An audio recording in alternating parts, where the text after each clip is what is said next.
വിദ്യാഭ്യാസം എന്നത് തൊട്ട് തീണ്ടിയിട്ടില്ലാത്ത യാതൊരു അറിവും ബോധവുമില്ലാത്ത വിവരക്കേട് മാത്രം പറയുന്ന ഒരാൾ നമ്മുടെ വിദ്യാഭ്യാസ മന്ത്രി. വിജയശതമാനം ഏറ്റവും കൂടുതലുള്ള വിദ്യാഭ്യാസ ജില്ല പാല. ഈ ബുക്ക് ഏതാ ചുണ്ണാൻ പേതാ പുള്ളിക്കും അറിയത്തില്ല, എന്ത് ശരി എന്ത് തെറ്റെന്ന് പുള്ളിക്ക് അറിയത്തില്ല, പറഞ്ഞുകൊണ്ട് നടക്കുക.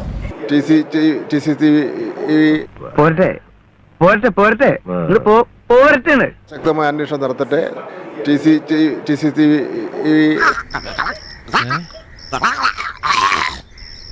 അത് മനസ്സിലായെങ്കിലല്ലേ ശരി അത് കൊള്ളാവുന്ന പരിപാടിയാ, നിങ്ങൾ അങ്ങനെ ചെയ്യണം കേട്ടോ, നമ്മൾ ആട് നന്നാവണം എന്ന് ചിന്തിക്കണമെങ്കിൽ അതിന് ബോധം വേണ്ടേ? ഒരു ക്ലാസ്സിൽ 4 കൊല്ലത്തിൽ കൂടുതൽ പഠിക്കാനൊക്കത്തില്ല എന്ന് നിർബന്ധം പിടിച്ചാൽ ഞാൻ എന്തോ ചെയ്യും?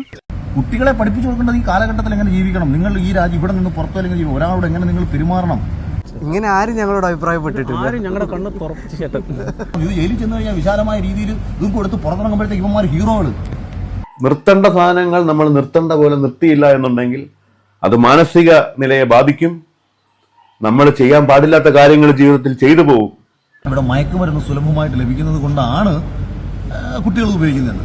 ശരിയാണ്, സുലഭമായിട്ട് ലഭിക്കുന്ന സാഹചര്യമുണ്ട്. അത് ആര് തടയണം? ഗവൺമെന്റ് തടയണം.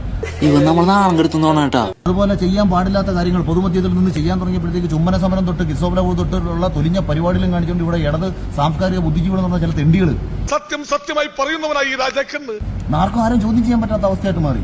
അധ്യാപനം ചോദിച്ചാൽ കുഴപ്പം, അധ്യാപനം വരെ കേസിന് എനിക്ക് കോപ്പി അടിക്കുന്നതിന് ഡിവാർ ചെയ്യുമ്പോൾ കൊന്നാ കുഴപ്പമില്ലെന്ന്. ഇതെന്ത് സിസ്റ്റമാണ്? എന്താ ഉറക്കം വരുന്നു. കുറെ പേരൊക്കെ മയക്കുമരുന്ന് കേസിൽ സിനിമാക്കാരൊക്കെ അറസ്റ്റിലായിട്ടുണ്ട്. അപ്പൊ ഈ അറസ്റ്റിലാവുന്നവരൊക്കെ നാളെ വളരെ കൂളായിട്ട് പുറത്തിറങ്ങി നടക്കുകയാണ്. അവർക്ക് വീണ്ടും റീച്ച് കിട്ടുകയാണ്, അവർ വീണ്ടും സ്റ്റാറുകളാവുകയാണ്. ഔചിത്യം എന്നൊരു സാധനമുണ്ട്. ഒരു മനുഷ്യനായ കുറച്ചൊക്കെ ഔചിത്യം വേണം. പണ്ട് അടിയുണ്ടാക്കിയ സമയത്ത് നമ്മളെ ഇടി അറിയാതെ കണ്ടൊരു കൂട്ടുകാരനെ കണ്ണി കൊണ്ടപ്പോൾ ഞാനും ഇവിടെ കെട്ടിപ്പിടിച്ച് കരച്ചിലായിരുന്നു. ഇന്ന് ഒരുത്തനെ അവന്റെ കണ്ണ് പോയതാന്നൊക്കെ കൂളായിട്ടല്ലേ പറയുന്നത്. ആളെ വിട്ട് തല്ലിക്കാന്നൊക്കെ പറഞ്ഞാൽ അതൊരു ഓൾഡ് ഫാഷൻ പരിപാടിയാണ്. നമുക്ക് ഇവിടെ വേണ്ടെന്ന് തോന്നുന്ന ഒരാളുണ്ടെങ്കിൽ അങ്ങനെ തട്ടിക്കല്ലണം. നല്ല ഷാർപ്പ് ഷൂട്ടേഴ്സ് ആണെങ്കിൽ ഒറ്റ ബുള്ളറ്റ്. രാഷ്ട്രീയക്കാർ ദത്തെടുത്തിട്ട് രാഷ്ട്രീയ ഗുണ്ടകളാക്കി കൊണ്ടുകിടക്ക പോറ്റുവാണ്.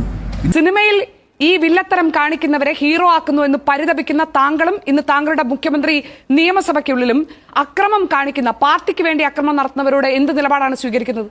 ഞാൻ പറഞ്ഞിട്ട് ഒരു ബോധമുള്ള കാഴ്ചപ്പാടുള്ളവനായിരിക്കണം വിദ്യാഭ്യാസ മന്ത്രി.